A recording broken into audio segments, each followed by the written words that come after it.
everybody. I'm out of focus.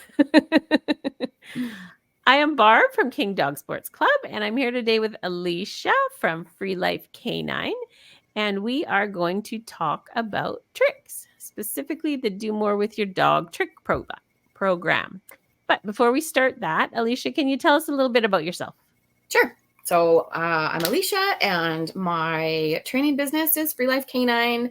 I train primarily pet dogs, so puppy classes and obedience classes, but my real big passion is sports, and tricks definitely falls under that category. Tricks are a sport. They're something you can do with every dog. And cat. Where's my cat? Oh, he's hiding back here. He'll probably make an appearance. So I have 3 Labradors currently, 9 months old, 8 years old, and almost 15 years old. And they are all trick dogs. They all love their tricks. So yeah, that's like in a very brief nutshell, a little bit about me and the crew that I have here. And your cat has a trick title too, you say? Yes, he does. So he has a novice trick cat title, which falls under the same program as the dog trick titling program, but they insert cat or whatever species. There's many people that have horse trick titles. I've had several online students that have completed those, as well as birds, chickens, hamsters, those sorts of things. Yeah, lots of I haven't different seen a fish one yet. I was thinking of teaching my fish some, but they need to have 15 at the novice level. They have to have 15 novice level tricks. Or if they achieve tricks at higher levels, then they don't need as many. I had one beta fish for a little while there that I think he knew like 3 or 4 tricks, maybe more. Cool. He could go through a hoop. He would jump up out of the water and touch your finger. So it's like a hand touch for a beta fish. But we didn't have enough to like make a trick title out of it. Most fish have short lifespans. So unfortunately, yes, they're very, very clever. Okay, so let's just go right into the organization. So if you guys want to know more about Alycia, we have interviewed with her before talking about NASDA. So you'll find that interview on all of our YouTube and channels if you want to find out more about her. And okay, so let's talk about Do More with Your Dog. Sorry, I'm just texting my son and telling him to take my puppy out. Perfect. She's crying. Of course, she's quiet until we hit record, and then she's like, "Let me out." Yeah, it's like, okay, they can hear her. It's like you think they can figure it out, but no, they're just gonna sit on their phone. So it's easier if I text. Just say, "Take her out, please." All right, Do More with Your Dog is the largest trick titling organization in the world. It was established in the year 2000. I think the last time I checked the website, there was a little blurb on there that there have been over 100,000 titles awarded to animals. So not just dogs, but animals since the sort of inception of the program. It was started by a lady named Kira Sundance. She's in California, and it stemmed from her doing stunt work and movie work with her dogs. I believe she's always had Weimaraners. And she would do, I mean, I don't like to say the word circus so much, but kind of like a super dog sort of performance with her own dogs, like a traveling sort of show for hire that she would do. And that's how this all sort of came about. And then she decided to make a virtual, I believe it started in person. And then obviously as the internet and everything got more popular, became a virtual thing. So it is a virtual trick titling platform. You can do them in person to an evaluator. Most evaluators will witness them on Facebook. Someone sends me a YouTube video. I will occasionally say, hey, I'm going to be at this dog show or whatever. And I'll have a few people be like, okay, I want to show you my tricks, or can you watch their obedience routine? And that's going to count as a few tricks. And then I'll add a few more so that they have enough for their advanced title or whichever it is. So there are, then you're gonna link the website in here at some point, right, Barb? Yes. Like into the recording. It's a very busy website. There's a lot going on. When I first started with this organization, I've been an evaluator for, I want to say 8 years, around 8 years, maybe 9 years. And since then, like, I started with tricks. One of the other streams is called Stunt Dog. So that's supposed to be a scripted performance that involves sending your dog to a pedestal. They jump on the pedestal and you ask them to do tricks on that. And there's supposed to be like a ring for it. So that's Stunt Dog. There's also canine conditioning. So fitness sort of type tricks. Can your dog walk on a wobbly board? Can they walk through some low jumps? So like Cavaletti, that's supposed to show coordination and fitness. So that's like one stream. Oh my goodness, what else? There's all these specialty titles. I'm trying to remember off the top of my head the other ones. Oh, Animal Actors is a new one.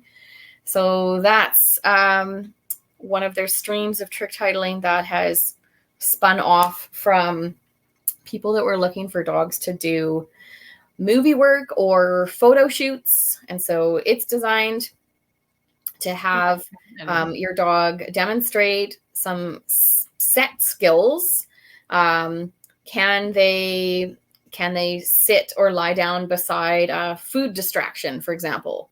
Like, we've all seen TV commercials or ads in magazines where the dog's like sitting beside a hamburger with their head tilted, all looking cute, or walking with an actor or a model. And so that's what that's designed after. Dogs that achieve titles through the Animal Actors program are listed on a database if you choose to. So the rationale behind that one was to be that if your dog achieved these levels of demonstrating these certain skills, that they would potentially be hireable to people that are looking for a certain type of dog. Another database for recruiters to look through and find, a golden retriever or a bulldog that has already demonstrated these skills instead of having to try and headhunt a whole dog from scratch. So that's where that one's stemmed from. I was just looking for the Stunt Dog, which is why I don't know where it is. It's probably under titles. We'll go here. You would think. There's a whole ton going on with this website.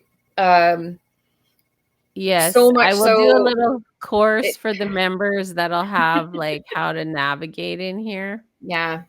I Yeah, find that like there's just so many links to it. It's like, oh, what's this? And then you click on this and it goes to the next. It often takes like a couple seconds to upload or to go on to the next page. But you can usually, I find that you can usually find what you need to find for the most part. There's the Animal Actors Registry right there. All title holders, there's a searchable list. So if your dog's achieved any title, you can search for them. You do get certificates. The nice thing about this program, the Stunt Dog should be nice there. There it is. Of everything. Yeah. Oh, perfect. There we go. The nice thing about those of us that live in Canada as well or elsewhere is that you can earn your trick dog title. So you need an evaluator to witness your tricks. And then they give you the thumbs up and then you apply for your title. And when you're checking out, you can choose if you would like to just receive a PDF copy of the certificate, which has your dog's name and your name and all that fancy stuff. And it has like a picture of a flat ribbon beside it. But it's the cheapest option to get your title and to get that certificate. The other way is you can add on a flat ribbon, or I'm pretty sure almost everything has really nice rosettes now. Well, they're Even super nice. They're I so don't cute. have any of them yet for like the novice level and the master's level and all that.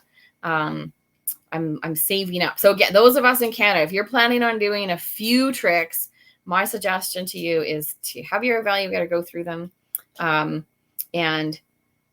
submit them all at the same time on the same order, and that will save on shipping. Because obviously, shipping anything from the U.S. is a little bit expensive. Or go together with some friends if there's a few of you that want to get together and do some tricks, or submit everything like to the same address, then you can probably get away with that and save on shipping, especially for the rosettes. That just gets more expensive. If it's just a certificate and a flat ribbon, it's not too bad. Up on the screen here on the left hand side where it says trick titles, I'm not going to go through, you don't want me to go through all of like the sort of requirements for novice through expert and all that. There's Trick Dog Championships, Masters Champion, Grand Champion. Those are all different levels that you can achieve. Obviously, the more titles you do, the more tricks you demonstrate, the higher level of title you get. Trick Dog Register of Merit. I think, Barb, were you one of the first ones in Canada, I think, or maybe the first Labrador? I can't remember. Yeah, I think Harvey was the first lab to get that one. Both of us have labs that have their T-ROM on it, or TD-ROM, and that white ribbon that's right there, right there, that's that rosette that you get for the Register of Merit. That is for a dog that has either the dog itself has accumulated 10 trick titles, or their offspring and themselves have accumulated a minimum of 10 titles. The specialty titles are really fun. Some of them are on a limited sort of release. We'll only see them for a couple months of the year.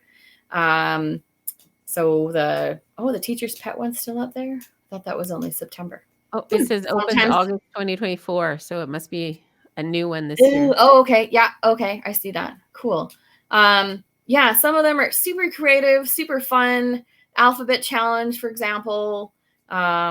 Tricks that start with the different letters of the alphabet. So many of my students are super creative with these ones, which I love to see. And they're super fun because you can really, like, they don't need to be super hard tricks. You can tailor them to your pet. It's another one that's a favorite. Oh, that's my name's a fun one. So my dogs are registered dogs, so they have long, fancy names as well as their call names. So I'll sort of spell their names out, and then like M equals, okay, go to your mat, and you'll sort of spell things out, and you can gain a title that way. The newest and greatest that's going on with Do More With Your Dog right now, because we are in 2024 and the Olympics are happening in France this year. So the Dog Olympics, and the title that's been released or was released at the beginning of January is Hoops. And then there's going to be 4 more subsequent titles that are going to be released at predetermined dates. And if your dog or your cat or your horse, whichever, accumulates all 5 of these titles, they are eligible to become a Olympian or gold medal Olympian through Do More With Your Dogs. Now, they do not need to just have these specialty Olympics titles. They can actually earn this title. I don't know if you can click to that one at all, Barb. Do you know what I mean? The gold medal one. Yeah, if you click there, it should go to it. Yeah, that's the one. So if they earn 5 titles in the year 2024, then your dog's eligible for this limited edition title as well. So this includes stunt titles, fitness titles, and the specialty titles as well. So any 5 titles, and your dog can get this extra bonus title. I think that's what you're going for, right, Barb? Yep. I got to get on. Why not? Why not?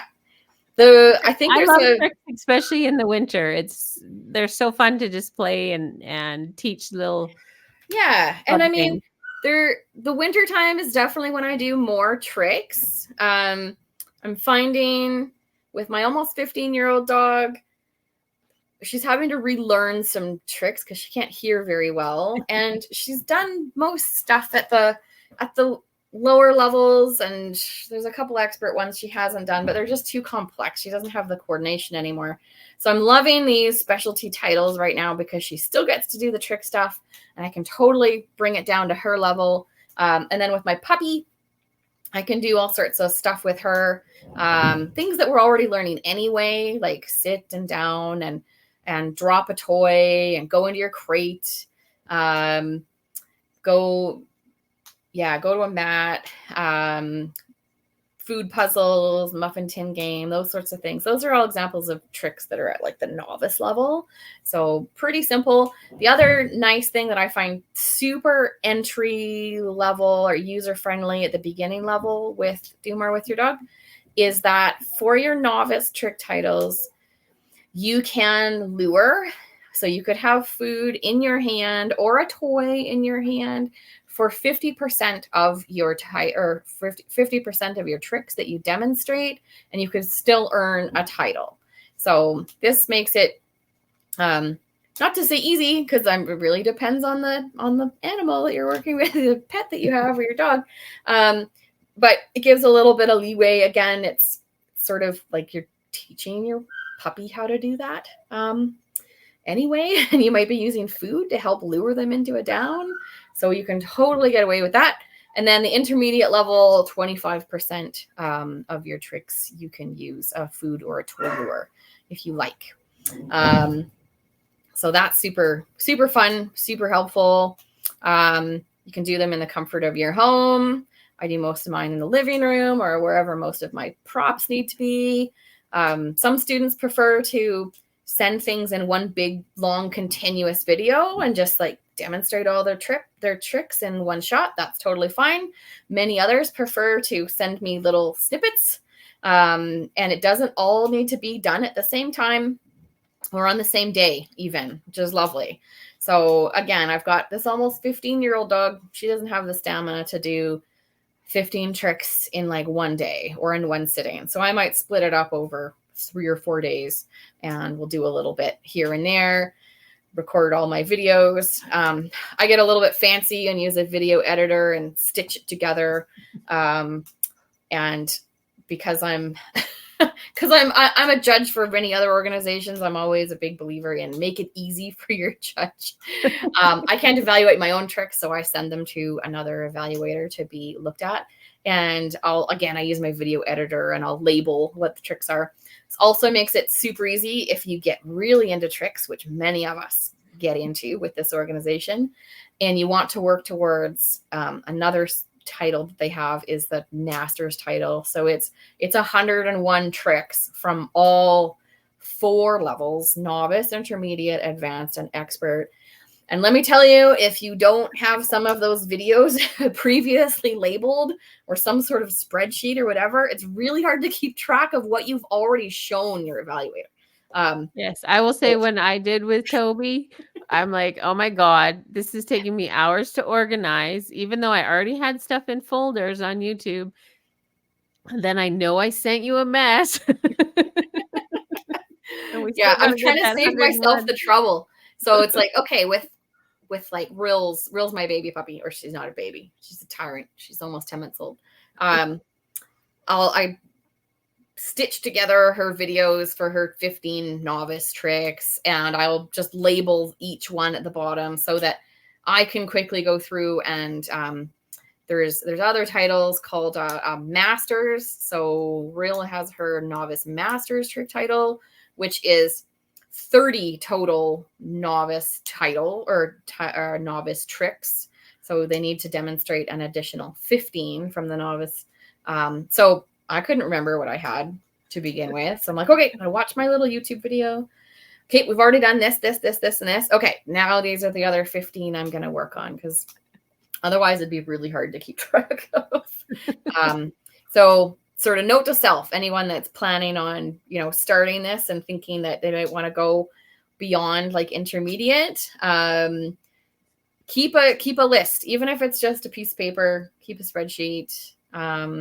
It'll just be easier all around. It'll save you. I'm not very savvy with the editing and my phone, and I'm always running out of room, storage on my phone and Google Drive.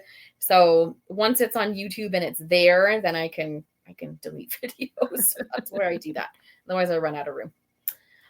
Yeah, I don't know. Did I cover most of it? Anything that you can think of, Barb? Let me just look back here. I mean, we could spend a couple hours going through each of the title requirements. I find that once you get onto the website, like, let's click on. Well, do you want to talk a little bit? You talked a little bit about animal actor. Did you talk about the stunt dog? I talked about what it is. Click on it. Go on Which stunt dog. the stunt dog? Okay. Yeah, stunt dog was originally its original inception was to be live performances. So similar to competition obedience or rally or agility, it was intended to be like a standalone, like in-person trial, almost to mimic like when Kira Sundance, who started this whole program, when I guess she used to go out on the road and do an actual performance at a trade show or at an event. And that's what it's supposed to mimic. So ideally there would be some people watching, clapping, cheering for you. And you demonstrate a set number of tricks. I'm not sure if you can scroll to what the requirements are. I mean, and there's so many videos on this website as well. There's a Trictionary, it's called. So if you're wondering about what your evaluator's looking for with some of these tricks, and those are just the ribbons. Go back up for a second. Stunt dog. Oh, there you go. Rules. Can you it's see a big PDF. Oh, share this page instead. That'll work. So yes. So there's a video. Yeah, so there's the routine. So each of the levels has a routine that you have to demonstrate in this particular order. And you have to do this as a continuous performance. So that's a big thing that makes it different than the trick dog titles, where I could take a 2-second clip of my dog sitting and then stop my phone, and then take a 2-second clip of them doing a high five and stop my phone, and then stitching the videos together or sending them individually to my evaluator. This one, you need to demonstrate everything in a row. There are, in the rules section, which we're not going to look at here, but there's certain places in the routine that it says you can reward your dog. So it's not a complete, you don't have any food on you or anything. There are places that you can reward them. And there are certain criteria that they need to meet. When the pandemic started, this one sort of went off into the background a little bit because we couldn't do any in-person events. And then they did make accommodations to allow this one to be done on pre-recorded video. You still need to have the props. There is like a pedestal that you need to have. So that's like an agility table. If you're familiar with agility, something like that, you can send your dog to. So as it says right at the top there, in person or an unedited pre-recorded video. So it still needs to be the full routine. There's no sort of room for a whole lot of errors in this one. Just like if you were performing something live. So I would say out of everything with the Do More With Your Dog organization, the stunt dog stuff is the hardest. Because it has the most rigorous sort of evaluation for a routine, most similar to performing in person like you would do a rally obedience trial or an agility trial. I have seen some of my students have a person help them out a little bit by cueing them to the next exercise so that you don't have to completely memorize it, although for the most part you're kind of gonna have to. So this one's the most challenging, I find, especially if people are used to doing some of the trick stuff just in their living room in their pajamas. That's what I do. Like Well, in the you've seen my evening where it's like, video. oh, I haven't done much with my dogs today. I should probably do something. Might as well get out my tripod and film it. This one takes a little bit more planning. Unless you have a really, really big garage, you're going to need a fair amount of space. I've done this one outside. And yeah, it needs to be, you can't edit it at all. So I find this one to be the most challenging if you're into that. So the novice level is a routine. I believe until we get up to the champion level for stunt dog, or maybe it's masters.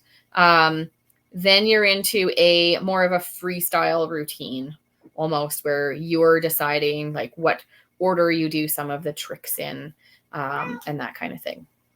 So, but until then, it's sort of a predetermined routine, which is helpful. But it depends on your dog. I think like in there, like even at the novice level, there's like a hoop jump. Well, if your dog really doesn't care for the hula hoop, which one of my dogs does not, then that's like something to work through. So it all has its challenges. If your dog earns a level 1 title from just the regular trick stream and the fitness stream and the stunt dog stream, they are able to earn what's called a triple crown. And they get a fancy sash for that one and a triple crown title. So there's corresponding levels with that, depending on how high you go. Yeah, there's, I don't know, like, I don't know how many titles there actually are. I know I haven't done them all. There's a lot. There are some people that have, but like this, yeah, you could go on for quite a while with the trick stuff. There's something for everyone. Did these transfer to CKC now? Pretty sure they do. I know they transfer. No, they don't transfer to AKC. For a while there, they did grandfather to AKC, and now they do not. AKC has their own trick dog registry and their own criteria. I'm just gonna Google search that because I'm pretty sure they do, but I don't know 100%. I'm just trying to remember if I yeah, it is. So these titles are recognized by the Canadian Kennel Club. You do need to apply for them. So you have to pay an additional fee to have the, like if you got a novice title, for example, the last time I did it, I think it was $20 so that I would have a Canadian Kennel Club novice trick title on my dog's pedigree, or on their registry. Cool. Mm-hmm. I'm putting in, because I'm letting it load, because this takes a while to load. Trictionary. I love the Trictionary. Yeah. Oh, what is this? Another video. Don't play that. I got too many tabs open. Yeah, so if you're not sure how to teach a trick, they'll even help you there. Yeah, there's tutorials. And I find what's super helpful with these tutorials, or sometimes, I think most of them have videos, not all of them do, but at least it'll give you a breakdown of what the criteria is for each trick, because some of them have kind of funny names. Like 2 on 2 off peanut. I have lots of students like, what's a peanut? What's a 2 on 2 off? If you're an agility person, that's going to make a little bit more sense to you potentially. But if you're not, then you might be confused about what it is. So I found that when they finally brought this Trictionary out, it's like, oh, thank goodness, this saves me explaining a lot of stuff to some students for sure. Yeah. Yeah, and it's nice you can sort by what level. So if you're working on intermediate. This is I'll have to send you the link for my title. This is my novice trick kitty. You got to take this out so we can get a we can get a closer look. Come back, Tega. There he is. He loves to do tricks. His best trick is play dead. And he's pretty good at that one. Yeah. So yeah. Anything else? I don't know. How do people find an evaluator? How do they? Yeah, there you go. there's a big long list on the website. I don't even know how many evaluators there are. There's quite a few of us. Share that again. So Yeah, it's right here, certified evaluator. Yeah, I'm online, pretty sure we're all going to be online or in person. Quite a few of us have like private Facebook groups called Spark Teams, where it's like a gathering of people that are interested in all stuff tricks, and people will post their videos there if they're comfortable, or there'll be sort of announcements about what specialty titles are coming up, sometimes some demos, and congratulation posts on, you know, Sparky earning their novice title or those sorts of things. So those are like a few of the ways that you can find people that evaluate. I find that, yeah, like the Spark teams are listed there, what country they're from. Trying to find me. Yeah. I'm like, I don't see a search. There I am. You are. It was my old logo. I got to change that. Yeah. So yeah, so join this one too. I don't know what 8 titles means. I don't know what that is. That must be some old thing. Scroll back up, Barb. Now I want to know. I'm curious. Yeah. What's that mean? I thought it was that's how many. Oh, past 60 days. Oh, okay. Doesn't say like total. No. Yeah. So that would be the people that in that group have earned that many titles in the last 60 days. So yeah, it's kind of not terribly representative because I have many other people that aren't in my Facebook group that ask me to witness titles all the time. So, but yeah, it's kind of a funny sort of measuring thing that they have. But well, I don't know.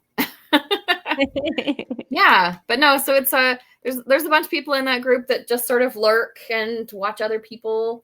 Some people ask questions. Some people post videos. Some people prefer to sort of lurk and then just private message me and say, hey, like, what's the best way to get videos to you? And if they're not terribly tech savvy, I've had many people, okay, let's do a Facebook Live. Set your phone up and let's do this like it's in person, but it's in your living room. That's totally fine by me, and we'll keep track of your tricks. And that saves you the whole recording, editing, doing all that kind of stuff. And then I have others that send like YouTube links or Vimeo or different ways to do it. Pretty flexible that way, and that's a nice thing about the program. It doesn't need to be in person. So it's sort of agreeable to all sorts of people like that. And then I know I had, for those of you with kids that already have dogs with trick titles, that was my daughter was asking me the other day. She's really into tricks with my cat and the dogs. She hasn't done any do more with your dog stuff yet with my guys. She just won an AKC national competition for virtual trick stuff with my old girl. Which is pretty cool. She got a fancy trophy and big rosettes. But I just found out that she could also earn do more with your dog titles with my dogs, even though they have already earned the lower level titles. So if she wanted to earn a novice title with my puppy, for example, she already has a novice title.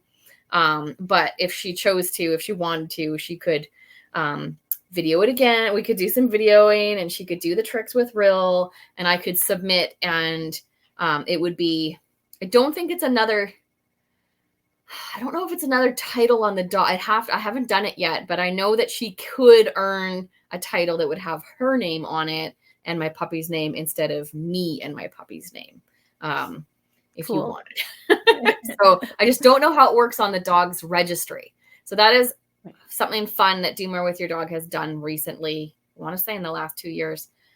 When you earn a title, you get a statement or a registration that shows a summary of all your titles that your dog has earned already and the dates associated, so it's easier to keep track. So that's the thing I'm interested about, that if Sydney earns a novice title with Rill or Mesa, if it goes on the dog's registry or if it like starts over again. I don't know. I bet it would start as a separate registry with her and the dog. I think so, but I don't know.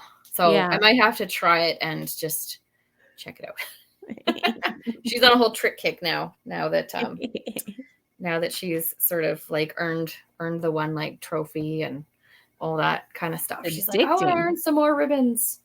And she's hoping that Mason's gonna be around next summer, and I'm like, I don't know. She's pretty old, but she'll have to do it with the other dog. So that's a whole nother ball game. So just because they know how to do the tricks doesn't mean they know how to do it for someone else. Doesn't usually work that way. Yeah. That's all I can think of for the program. Yeah. I mean, if anyone has questions, then they can always ask away. Yeah, we'll do a live Q&A in a couple weeks, so people have time to watch this. So if you're watching, get your questions together and have them for us. You can post it wherever you're seeing this video, because I'll post it all over, and we'll go over the questions then, or you can ask questions live. I guess maybe before we go, why do you like tricks? Oh, there's so many reasons. I've always done tricks with my dogs. I mean, the way that I look at training with any animal, whether it's to prepare my dogs to be more comfortable with grooming or having their nails clipped or vet visits, which my dogs have a lot of. It's all tricks. I compete in competition obedience. I compete in other sports. And the way that I look at it, one of my mentors told me that it's just all tricks. It's all tricks. And if you look at it that way, then it takes some of the pressure off a little bit. I find that, I mean, I teach pet dog classes all the time, and people will come in and they say, well, my dog doesn't know how to down, or they need to learn how to stay off or learn how to stay. And I feel like sometimes there's so much pressure involved with those, traditional obedience skills. Oh, you're like, to have a good dog, they need to be able to do a down and a down stay. And then I'll teach something like spin in a circle or a hand touch, or wave. With one caveat, shake a paw is one trick that I do not teach to novice dogs and to puppies. I teach it eventually, but the reason is that most puppies already have an issue with jumping up on people and putting their feet up. So I usually don't encourage it.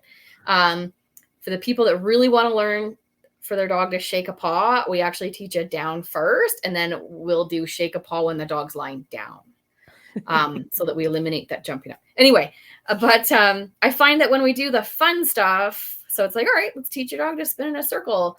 It helps people with their timing. So if they're using a clicker, or if they're using a marker word like yes, then it helps with their timing and their observation skills and watching their dog do that trick. And it also it's fun, and it takes that pressure off. Well, if my dog doesn't go in a circle, like, oh, well, like maybe I'll try it again tomorrow, or I'll try like having them spin the other direction, like maybe their left pod or their right pod. And I find that once people do a couple of those things, and then we say, all right, let's think about the down behavior, and let's have the same sort of enthusiasm and smile on our face and kind of relaxed attitude that maybe it's not going to happen tonight in this class with these other puppies around. And it's just all tricks. That I look at it that way, and I find that the people's attitude is a little bit lighter and more positive about it, and also the dog's attitude about training. My dogs love anything to do with training, whether it's competition heel work or even stays. I work really, really hard to make stays fun, because that's really hard for active Labradors that want to jump around. And I work really hard to make it a fun thing, and to be a trick to start with, and just sort of think that, okay, well, it doesn't happen today, we can work on it again later, or work on it tomorrow. I love that I can do it with baby puppies right off the get-go, teaching them how to learn with fun tricks.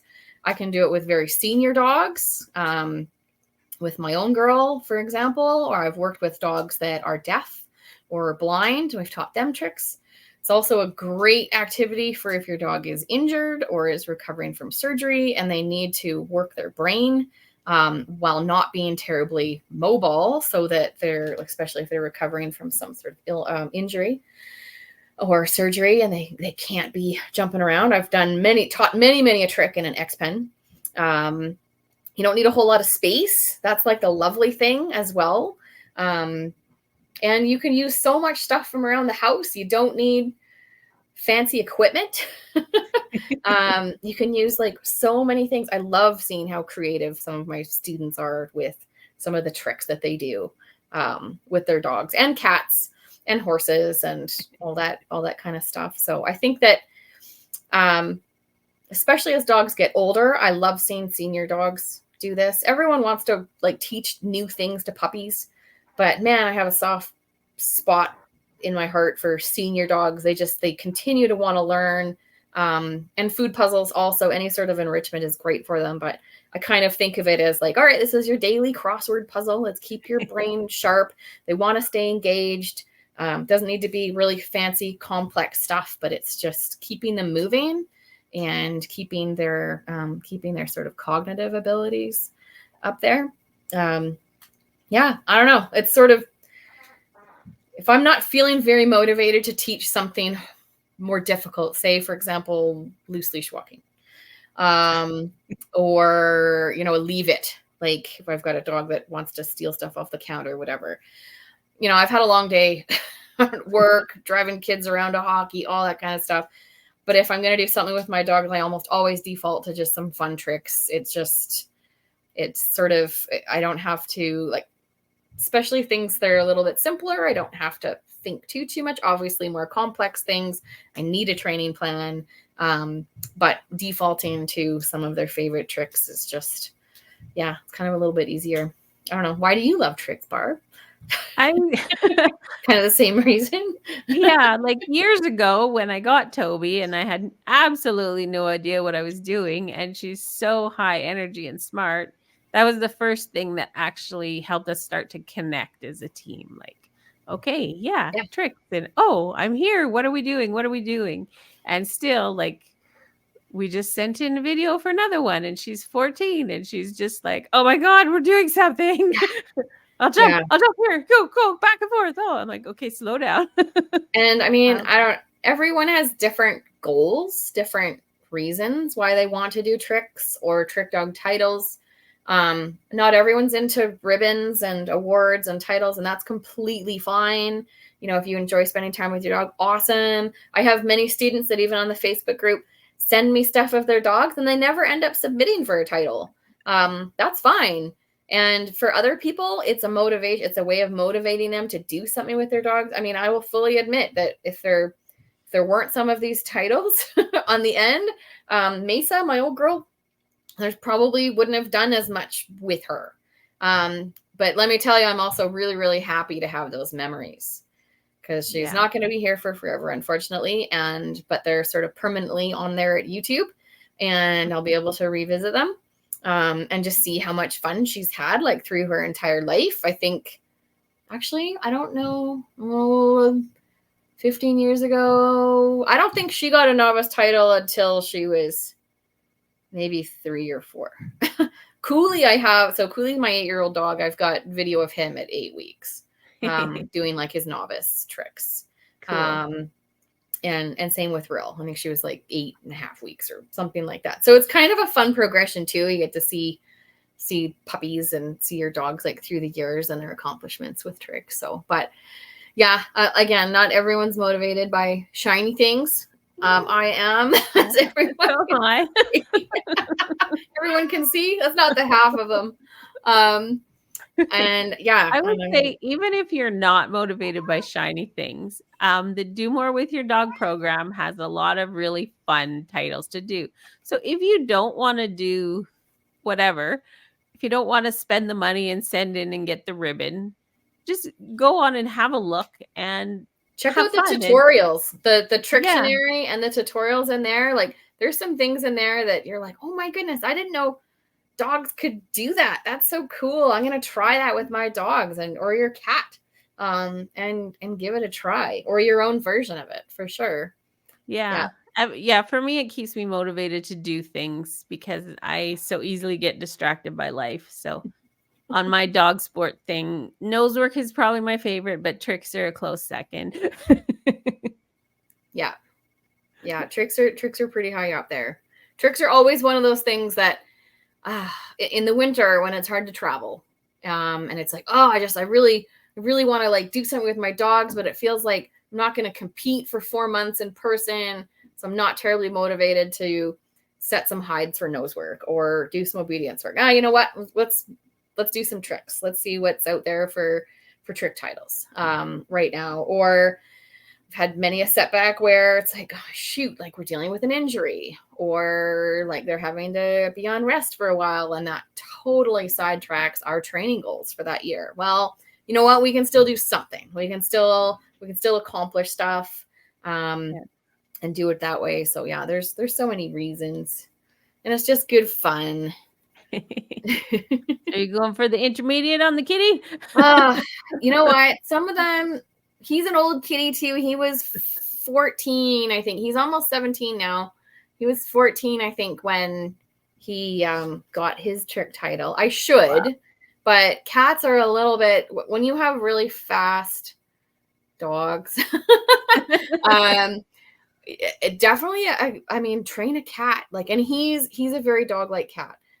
Very food motivated, but I find the challenge with cats is anything to do where they're moving away from you or climbing onto objects. Sometimes they're a little bit not too keen on. So I should, you probably have a few intermediate tricks. I should do more because it's good for kitties' little brains too. Yeah, I keep thinking I should try my cat, but she really doesn't care about much. So Tega worked for those churros, like the little sticks. That was his reward, but that made it really challenging because I couldn't throw food for him.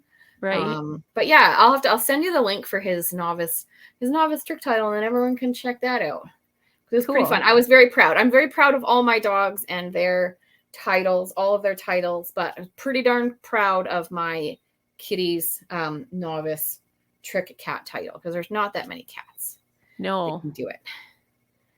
So it looks like we may have froze here. Yeah, I don't know. I guess at least you're smiling. We are done anyway. Yeah. So thank you for coming. If it's still recording. It says it is. It's still counting on mine. It says it's still recording. So usually it freezes on my end. Yeah, I don't know what's going on, but hey. All right. Sounds good. Well, I hope to see some of you like on some trick dog videos at some point. Yeah, and make sure and join Alycia's group. I will put links and everything all over the place when I post this. Awesome. So thanks for doing it. Thanks. Good night, everyone. Bye. Is it still going on your end? Yeah, it's still recording. You've like frozen. I'm trying to click end and it's